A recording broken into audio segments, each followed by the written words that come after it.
Hi. So, are you someone who'd like to make a difference, but you just don't know how?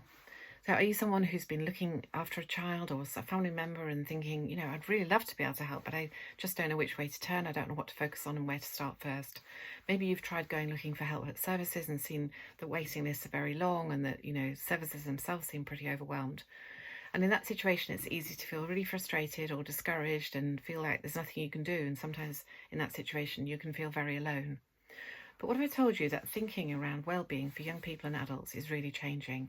And what it's telling us with research that comes from all sorts of different directions is if we want to make a difference to help a young person or an adult, then this thing that we've been perhaps not realizing that was incredibly important, a thing called relationship health. So you've heard about physical health, you've heard about mental health, but relationship health is what we call a missing link in this thinking, because what it tells us is that rather than just thinking about what's going on in an individual, we can think about what's going on between individuals.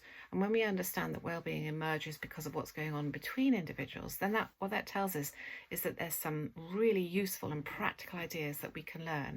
That means that we don't have to be able to do everything, we don't have to be perfect, but we can start to make shifts in what's happening in everyday situations, in our homes, in our schools and in our communities, to make a difference in these everyday moments. And when we focus on these everyday moments, then these everyday moments can combine, and before we know it, when we look back, we can realize that the changes that we've made are really quite surprising.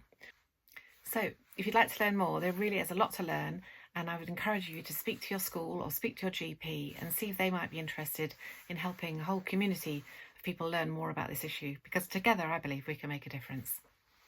Look forward to your questions.